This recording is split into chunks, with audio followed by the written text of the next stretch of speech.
ada satu poin besar yang disampaikan oleh An-Nabi SAW tentang kehidupan rumah tangga. Dan ini menjadi syiar di dalam rumah tangga seorang muslim, wabil khusus untuk para suami. Yang pertama, Rasulullah SAW bersabda, "Ma akraman nisaa illa karim." Tidaklah seseorang itu memuliakan perempuan kecuali memang dia laki-laki yang memang mulia. Wa ma ahanahunna illa laim.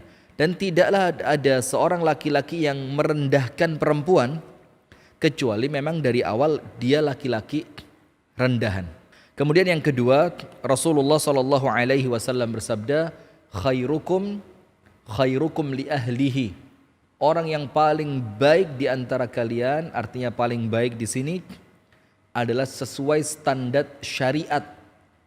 Siapa mereka yang paling baik itu?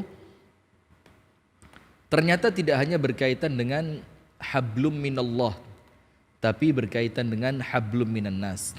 Maka dikatakan oleh An-Nabi SAW, khairukum, orang yang paling baik di antara kalian, khairukum li ahlihi, yang paling baik kepada siapa?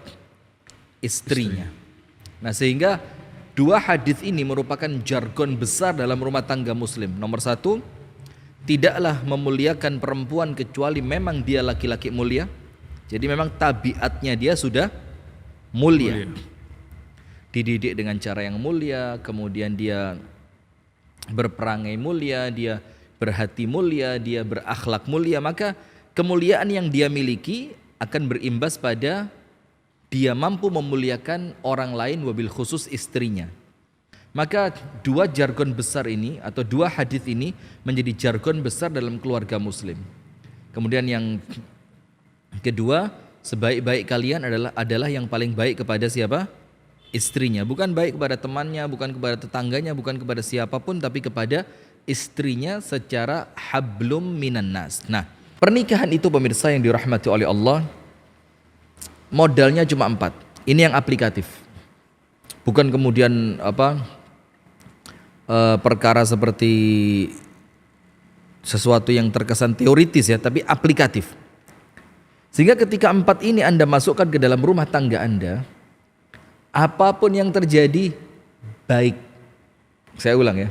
Apabila 4 perkara ini Anda masukkan ke dalam rumah tangga Anda, maka apapun yang terjadi baik.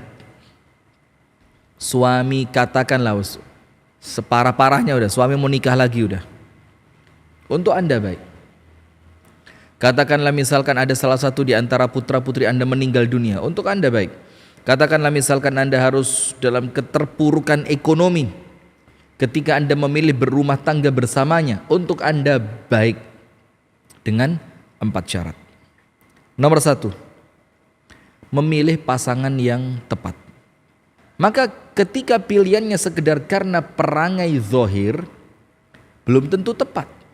Sehingga orang yang mengawali pernikahannya dengan sesuatu yang tidak bernilai ikhlas karena Allah, hanya karena nafsu yang dilihat oleh matanya dan keinginan untuk memilikinya, nampaknya berat untuk dapat bahagia. Paling bahagianya dia ya seketika ijab kabul tok gitu ya. Ijab kabul, hubungan suami istri setahun, setelah itu mungkin karena apa? Iya. Dan saya sampaikan ini pemirsa, untuk saya, untuk teman saya, dan untuk semua teman-teman dekat saya. Pada akhirnya kita akan sepakat, kita itu akan nyaman tinggal bersama pasangan kita, bukan dengan fisiknya tapi dengan akhlaknya. Wes, titik terakhir itu sudah. Kita semuanya di titik itu, kita akan dapat satu titik di mana pada posisi itu kita akan meyakini ternyata betul. Yang menjadikan saya nyaman bersama dia akhlaknya bukan fisiknya.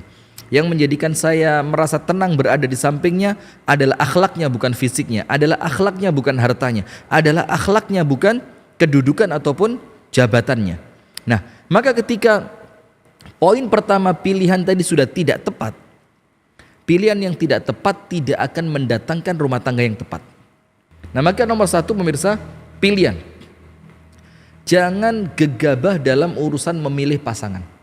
Karena siapa yang Anda pilih adalah orang yang akan Anda harapkan menerima kekurangan Anda. Bukan cuma kelebihan. Kalau kelebihan gak usah diajarin. Menerima kelebihan orang lain itu gak perlu les. Apalagi kelebihan berat badan, Ustaz.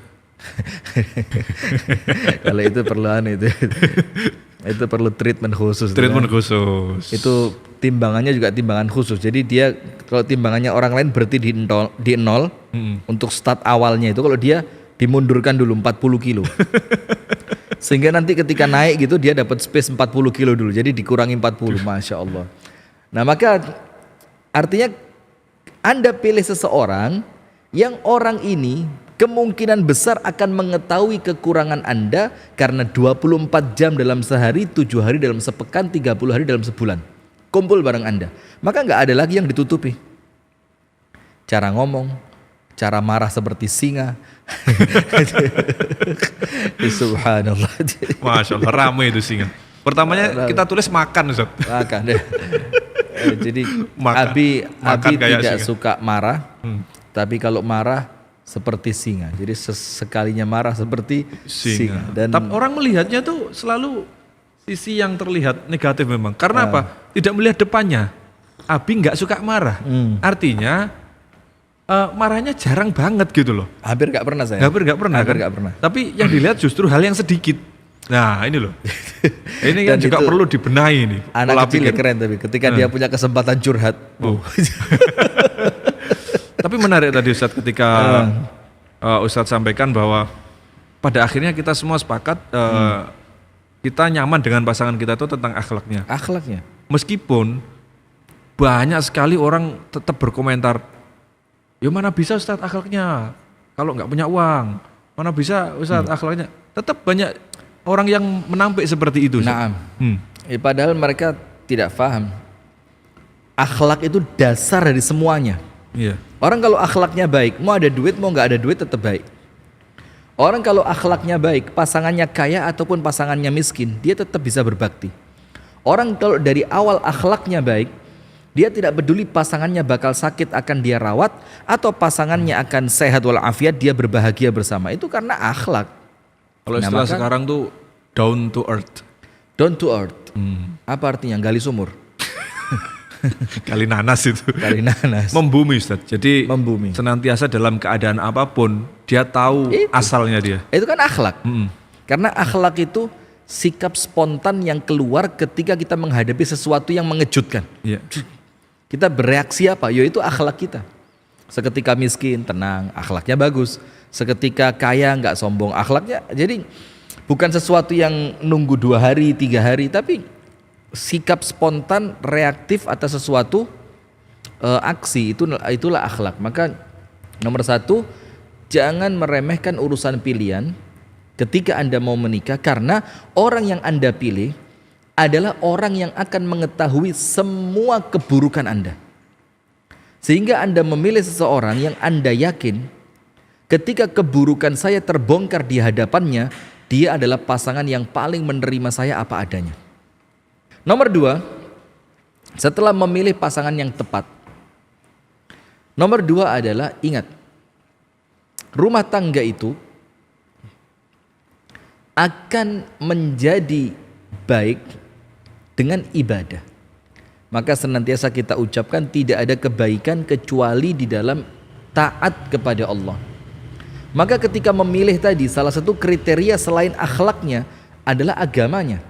Karena kita akan berumah tangga dengan seseorang yang mendampingi kita dalam mengarungi rumah tangga yang kompas arah terakhirnya adalah ridhonya Allah. Dan ridhonya Allah nggak mungkin diterima kecuali dengan ibadah. Nah, sehingga ketika rumah tangga itu penuh dengan ibadah, barusan pagi tadi kita dengarkan dari Ustadz Abu Hilal, jadi jin yang akan merusak pun, itu ternyata saya baru dengar juga, ada jin yang ketika mencari posisi kita tidak bisa mendetek. Iya. Jadi gak kelihatan, kok ada suara, kok cuma suara, orangnya gak kelihatan. Ada yang bahkan suaranya pun tidak terdengar oleh jin. Atau bahkan ada ketika jin itu mendekat, orang ini nampaknya senantiasa menjauh. Ternyata faktornya apa? Kedekatan dia kepada Allah. Sholatnya baik, baca Al-Qur'annya istiqomah, sehingga gangguan-gangguan entah itu dari bangsa jin ataupun dari kalangan manusia, bukan kita yang menyelamatkan, tapi Allah. Karena Allah berjanji melalui Nabi Muhammad, apabila kita menjaga Allah, maka Allah yang akan menjaga kita, termasuk dengan datangnya orang ketiga yang tidak sesuai dengan syariat. Kalau sesuai dengan syariat itu yang tidak kita bahas. Kemarin juga beliau sampaikan intinya adalah menguatkan jiwa, Ustaz. Jadi jadi jiwa itu adalah, maksudnya adalah iman. Jadi ketika seseorang itu kuat jiwanya, seperti halnya Umar bin Khattab itu, bahkan setan pun lari. Kabur, ya, nah, betul. seperti itu, karena saking kuatnya jiwanya, imannya itu. Betul, itu masuk sekali, dan itu makna itu sering kita baca tapi belum dapat yang satu ini. Jadi kekuatan jiwa itu diartikan ruhaniyah, keimanannya, sehingga setan jangankan ganggu, ketemu di gang lari. Masya Allah. Jadi ketika imannya kuat itu, setan lari, maka tentu seseorang harus terus menguatkan jiwa. Makanya ada ayat, Ustaz, mungkin Ustaz lebih tahu ya ayatnya, bahwa sihir itu ternyata lemah. Inna kaida syaitani kana dha'ifa. Maka ketika ada orang yang terkena sihir, itu bukan sihirnya yang kuat, tapi jiwanya yang lemah. Betul sekali. Seperti itu. Maka langkah satu-satunya tentu menguatkan jiwa dengan ibadah. Sepakat, tepat sekali. Nah, maka yang kedua, ibadah. Sudahlah, jadikan rumah tangga kita itu tempat di mana kita sedang mengabdi kepada Allah. Pengabdian suami kepada istrinya itu diniatkan ibadah. Pekerjaan istri dalam rangka melayani suami diniatkan ibadah. Bahkan sekarang muncul banyak child free yang sempat kita bahas sudah lama dulu. Karena mereka tidak menganggap repotnya mereka ketika mengasuh anak itu bernilai ibadah. Sehingga mereka menganggap anak itu ngerepotin. Nah, coba semuanya dijadikan ibadah, maka Allah akan jaga rumah tangga kita. Sementara sebaliknya, waman a'rada an dzikri fa inna lahu ma'isyatan dhanka. Orang yang berpaling dari peringatannya Allah, tidak mau ibadah,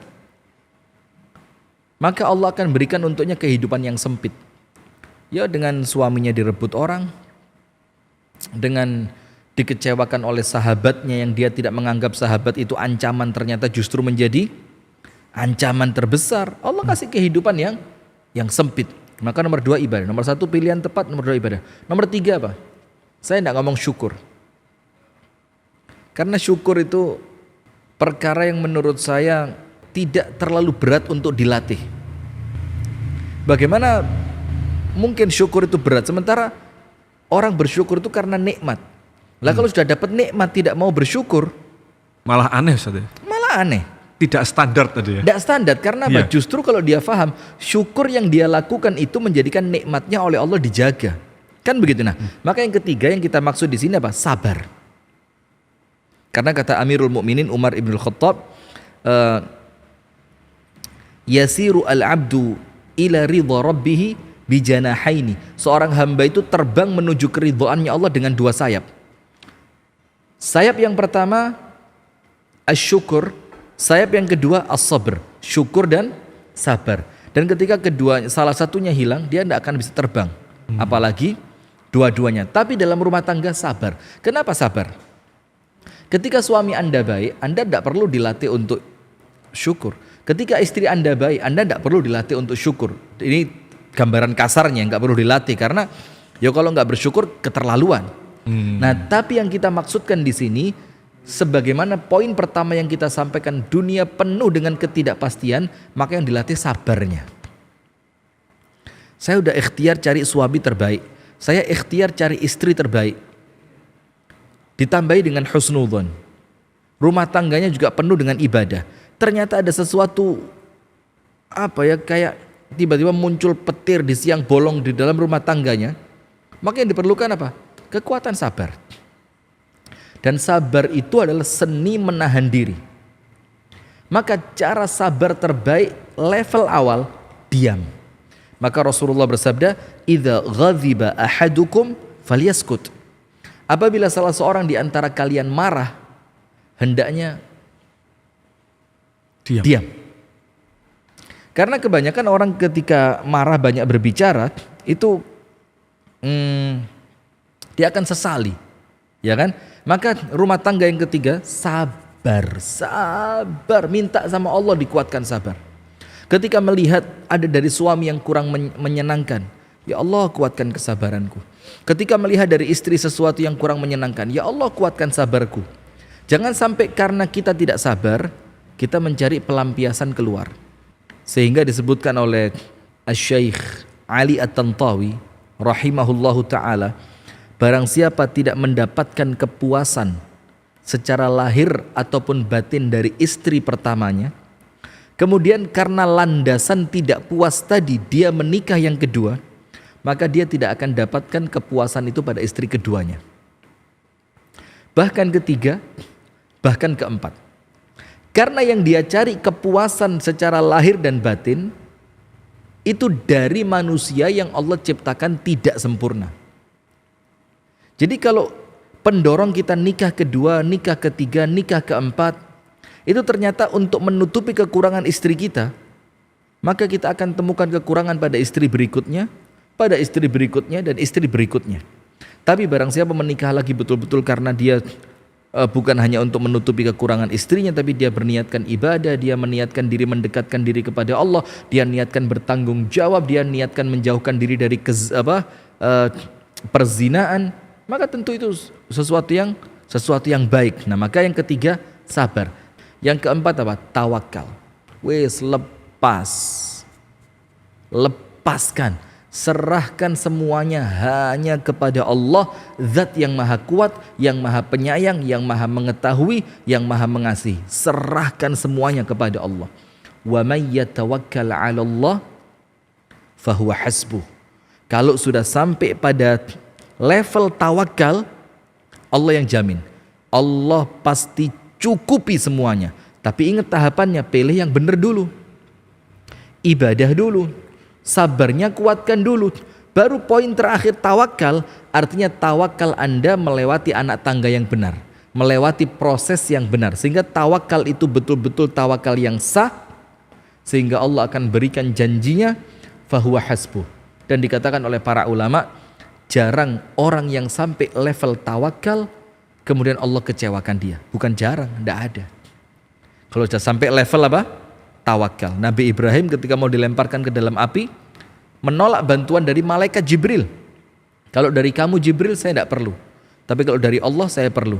Malaikat Jibrilnya pergi, tawakal total, pertolongannya Allah datang. Ya naru kuni bardan wa salaman ala Ibrahim. Nah, itu modal di dalam rumah tangga. Pakai sumur bor susah, pakai sumur besar juga susah karena berbatu. Ya, batunya seperti ini. Dan ini baru jalan 3 meter aja sudah menghasilkan batu sebanyak ini. 350 kakak. Apalagi kalau musim kemarau. Nah, airnya itu tidak cukup untuk kebutuhan warga, sehingga memang kebutuhan sumur itu kita sangat butuh. Kemudian kami mengajak kepada jamaah sekalian, dengan banyaknya program-program kebaikan yang kita lakukan, sebagaimana kita menggali sumur, kita memberikan seragam untuk TPQ, kita membuat renovasi masjid, musola, bahkan kita membangun masjid, maka kami terus mengajak kepada jamaah sekalian untuk tidak lupa senantiasa menambahkan saldo kebaikan akhirat Anda pada nomor rekening di bawah ini, yang semoga setiap amal yang kita lakukan mendatangkan kebaikan, keberkahan untuk kita, keluarga kita, dunia sampai akhirat. Barakallahu fikum. Assalamualaikum warahmatullahi wabarakatuh.